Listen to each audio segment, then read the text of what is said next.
भारत की पिछली सरकारों ने तो खैर चाइना के सामने घुटने टेक दिए थे, इसलिए आज जब भारत सरकार चाइना के खिलाफ इस तरह के बोल्ड स्टेप उठाएगी तो हम क्यों ना सरकार की तारीफ करें। भारत ने इस बार चाइना के खिलाफ ताइवान कार्ड खेला है। ट्रम्प कार्ड के तौर के ऊपर भारत अब ताइवान का इस्तेमाल करने जा रहा है। जिस तरह से देश की राजधानी न्यू दिल्ली और भारत की बड़ी बड़ी सिटीज में दूसरे देशों की एम्बेसी और कॉन्सुलेट्स होते हैं, वैसी ऑफिसेस भारत में ताइवान के भी हैं। लेकिन ताइवान और भारत की सरकार उनको ताइबेई इकोनॉमिक एंड कल्चरल सेंटर बोलती है। भारत क्योंकि ताइवान को एक देश के तौर के ऊपर मान्यता नहीं देता है, इसलिए ताइवान भारत में अपनी एम्बेसी या कॉन्सुलेट्स नहीं खोल सकता है। लेकिन भारत सरकार के साथ communication, diplomatic exchange, visa services और ट्रेड टाइज को मजबूत करने के लिए ताइवान को एक ऑफिस तो भारत में चाहिए ही था। इसलिए ताइवान ने भारत में ऑफिस खोला था, जिसको ताइवान और भारत की तरफ से एम्बेसी या कॉन्सुलेट की जगह इकोनॉमिक कल्चरल सेंटर कहा जाता है। यानी कि एक ऐसा ऑफिस जो दोनों देशों के बीच इकोनॉमिक और कल्चरल रिलेशंस के लिए खोला गया है। ताइबेई ताइवान की कैपिटल सिटी है, इसलिए इस ऑफिस का नाम भी ताइबेई रखा गया है। काम ये पूरा एक एम्बेसी और कॉन्सुलेट की तरह ही करता है।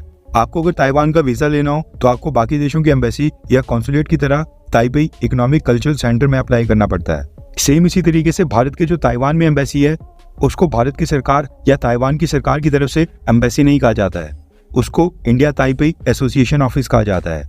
अब ताइवान के भारत के अंदर 2 इकोनॉमिक कल्चरल सेंटर है। 1995 में पहला सेंटर खुला था राजधानी न्यू दिल्ली में, और यहीं से नेपाल, भूटान और बांग्लादेश को भी सर्विसेज दी जाती है। उसके बाद साल 2012 में दूसरा ताइबेई इकोनॉमिक कल्चरल सेंटर खुला था चेन्नई में, जो कि साउथ इंडिया के साथ साथ श्रीलंका और मालदीव्स के लिए भी सर्विसेज ऑफर करता है। कई बार छोटे देश एक ही मेजर कंट्री में अपनी एम्बेसीज खोल लेते हैं और साथ वाले देशों को भी वहीं से सर्विसेज देते हैं, क्योंकि हर एक देश में एम्बेसी खोलने से एक्सपेंसेस काफी बढ़ जाते हैं। इसलिए भारत में ताइवान के जो भी कल्चरल सेंटर हैं, वहीं से ताइवान हमारे पड़ोसी देशों की भी एप्लीकेशंस हैंडल करता है। वो ये कि भारत और ताइवान के बीच पिछले कुछ सालों में ट्रेड टाइज, बिजनेस रिलेशंस और इन्वेस्टमेंट काफी तेजी से बढ़ी है। पीपल टू पीपल कनेक्शन भी काफी तेजी से बढ़ रहा है, जिसकी वजह से भारत और ताइवान आने जाने वाले लोगों की संख्या काफी ज्यादा बढ़ चुकी है।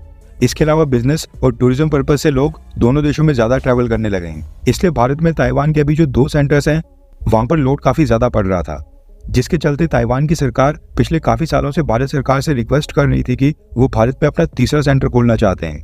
जितने ज्यादा सेंटर्स, उसका मतलब है कि ताइवान के साथ उतने ही भारत के क्लोज रिलेशंस, क्योंकि रशिया और पाकिस्तान जैसे देश जिनके चाइना के साथ अच्छे रिलेशंस हैं, वो तो इस तरह का एक भी इकोनॉमिक कल्चरल सेंटर अपने यहाँ पर नहीं खोलते हैं। न्यूज निकल कर आ रही है कि भारत ने ताइवान को भारत में तीसरा सेंटर खोलने की परमिशन दे दी है, और ये जानकारी खुद ही Taipei economic cultural centre New Delhi ने दी है।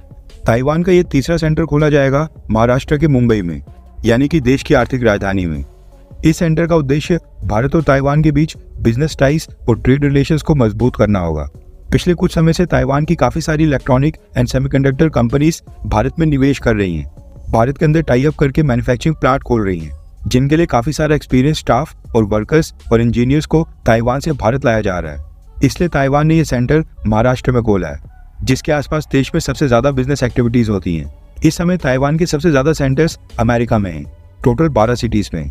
उसके बाद जापान, ऑस्ट्रेलिया और कनाडा की टोटल 4 सिटीज में है, और अब भारत में भी ताइवान का तीसरा सेंटर खुलने जा रहा है। ये दर्शाता है कि ताइवान और भारत के रिश्ते कितनी तेजी से मजबूत हो रहे हैं, जिससे चाइना को तो दिक्कत होगी।